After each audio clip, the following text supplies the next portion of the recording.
इस फिल्म की शुरुआत होती है ईयर 2092 से, जहां दिखाया जाता है कि धरती के सारे पेड़ और पौधे मरने की कगार पर आ चुके हैं, क्योंकि सूरज की किरणें धरती पर आना बंद हो जाती है, जिसकी वजह से सूर्य की ऊर्जा धरती को नहीं मिल पा रही थी। पूरी धरती अब बंजर होती जा रही थी। कुछ दिन में धरती से जीवन पूरी तरह से खत्म होने वाला था।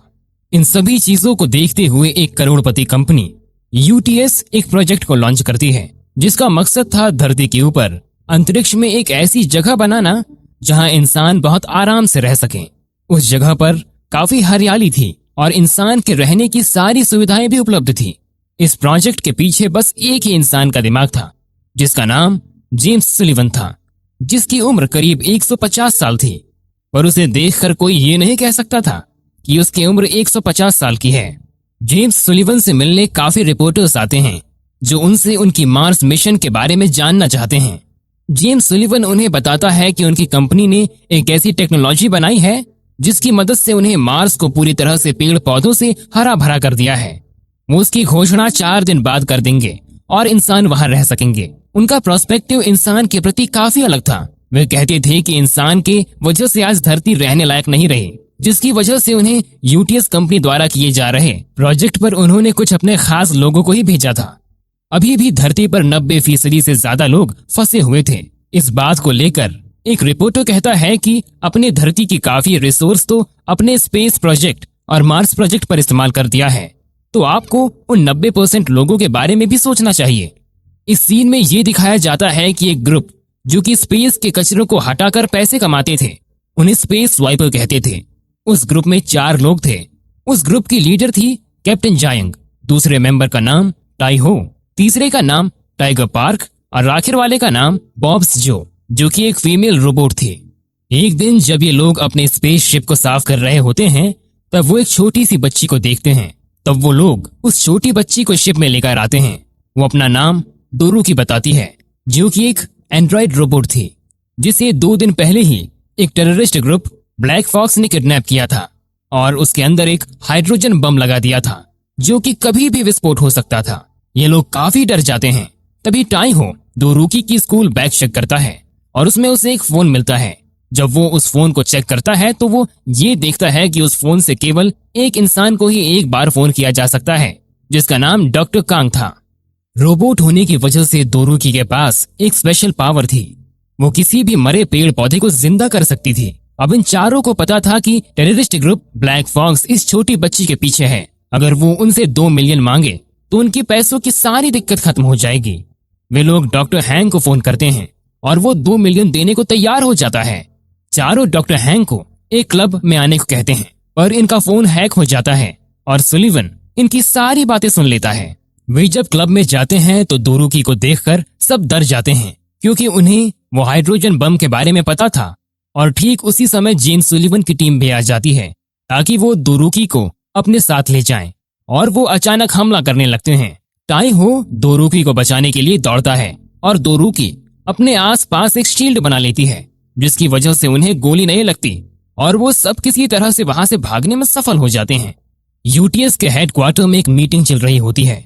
वहां वो बता रहे होते हैं कि उन्हें वो कौन सी टेक्नोलॉजी बनाई है जिसकी वजह से वे मार्स को हरा भरा बना दिया है। सुलिवन की टीम मेंबर बताती है कि उन्हें एक नैनो रोबोट बनाया है, जिसकी मदद से वो एक नॉर्मल पेड़ को एक प्रकार की सुपर पेड़ में बदल देते हैं और वो कहीं भी किसी भी प्रकार की मिट्टी से बहुत जल्दी बड़ा हो जाता है। और इस पेड़ को सूरज की रोशनी की भी जरूरत नहीं पड़ती और ऑक्सीजन की कमी भी नहीं होती। एक गंदे से चश्मे को देखकर जेम्स सुलिवन को कभी गुस्सा आता है और उनकी सारी नशें दिखने लग जाती हैं।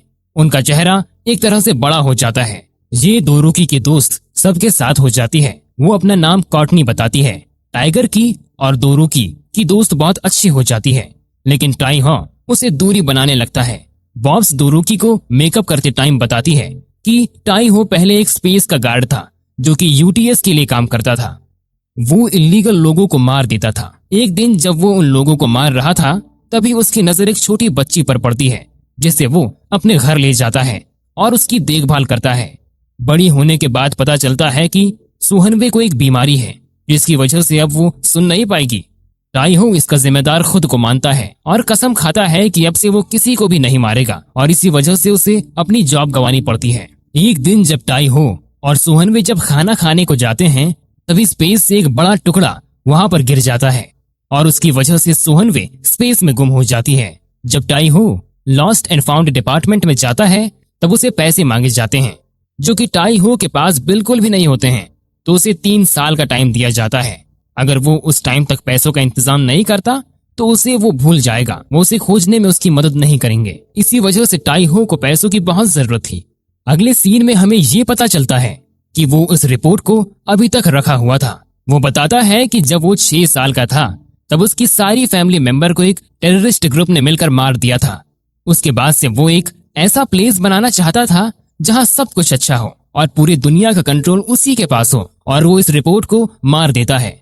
ब्लैक फॉक्स के कुछ आदमी दोरुकी को किडनैप करके भाग रहे थे पर वो सफल नहीं हो पाए। वो सब बताते हैं कि दोरुकी कोई रोबोट नहीं बल्कि एक इंसान है और वो nano biotic scientist doctor Kang की बेटी है।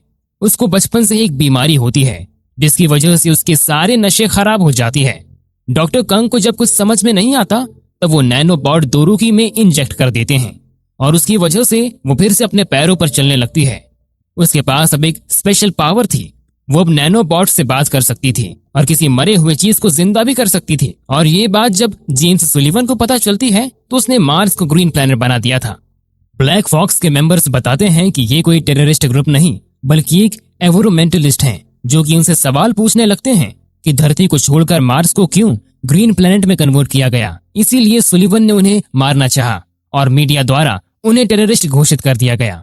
और जब मार्स मिशन खत्म हो जाएगा तब वो धरती को भी मिटा देंगे और वो दोरुकी को भी मारने को कहते हैं। वो भी ऐसा नहीं कर पा रहे हैं क्योंकि दोरुकी को नैनोबॉट्स प्रोजेक्ट कर रहे हैं। वो उस फैक्ट्री को भी उड़ा देना चाहता था जहां नैनोबॉट्स बनाए जाते थे और उसने एक कॉल तैयार किया है, एक ग्रेविटी इंजन जहां वो दोरुकी को ले जाएंगे और उसे उड़ा देगा जिसकी वजह से बहुत सारी जानें चली जाएंगी। अब सुलिवन उन चारों को एक ऑफर देता है कि 2 मिलियन के लिए वो दोरुकी को दे दे। टाई हो ये ऑफर मान लेता है और सुलिवन दोरुकी को लेकर चला जाता है। टाई हो को छोड़कर कोई भी पैसे नहीं लेते। टाई हो जब लॉस्ट एंड फाउंड डिपार्टमेंट में जाता है तब उसे वहां एक बॉक्स मिलता है जहां पर जिसकी बेटी की आखिरी कुछ सामान मिलता है जिसमें एक डायरी रहती है जिसमें लिखा होता है कि मुझे भी अपने पापा की तरह एक अच्छा इंसान जो दूसरे की मदद करता है, मुझे वैसा इंसान बनना है। वो काफी टूट जाता है और अब वो शिप पर लौट जाता है और सबसे माफी मांग कर कहता है कि उसे दोरुकी को किसी भी हाल में बचाना है। और वो सब फैक्ट्री की ओर निकल जाते हैं। वहां उन्हें दोरुकी मिलती है पर वो वहां पर मौजूद बम को डिफ्यूज नहीं कर पाते। वो एक प्लान बनाते हैं कि अगर ये बम फटा तो हम सब तो मर ही जाएंगे पर धरती भी क्रैश हो जाएगी। इसलिए वे लोग एक प्लान बनाते हैं कि इसे धरती से 5000 मील दूर छोड़ देंगे तो इससे किसी भी तरह का नुकसान नहीं होगा। वे लोग जाने ही वाले होते हैं तभी सुलिवन के कुछ लोग वहां आ जाते हैं और टाइगर लड़ते लड़ते मारा जाता है और ये चारों वहां से भाग जाते हैं। कैप्टन जायंग सारे स्पेस स्वीपर से मदद मांगती है और उन सबको सुलिवन के बारे में सारी बातें बताती है। सारे स्पेस स्वाइपर वहां आ जाते हैं और उन सारे ड्रोन को मार गिराते हैं जो कि उन चारों के पीछे पड़े थे। जैसे ही वो लोग ऑर्बिट क्रॉस करने ही वाले होते हैं तभी सुलिवन वहां पर आ जाता है और उन पर अटैक करने लगता है। वो देखता है कि दोरुकी उस शिप में नहीं है क्योंकि उसे उन लोगों ने अपने दूसरे स्पेस स्वीपर की शिप में छोड़ दिया था। कुछ देर बाद बम फट जाता है और सब मर जाते हैं पर दोरुकी नैनोबॉट्स की मदद से कैप्टन और टाई हॉक को बचा लेती है। फिल्म के एंड में हम देखते हैं कि बॉब्स अब लड़की की नकाब पहन लिया है और वो काफी खूबसूरत दिख रही है। दोरुकी अब कभी कभी धरती पर जाकर मरे हुए पेड़ों को जिंदा कर देती है। अब धरती भी हरी भरी हो गई है। दोरुकी की मदद से टाई हॉक को एक बार अपनी बेटी की रेप्लिकेशन से अपनी बेटी को आखिरी बार बाय बोलता है और फिल्म की समाप्ति यहीं पर हो जाती है। तो दोस्तों उम्मीद करते हैं ये मूवी एक्सप्लेनेशन आपको पसंद आया होगा।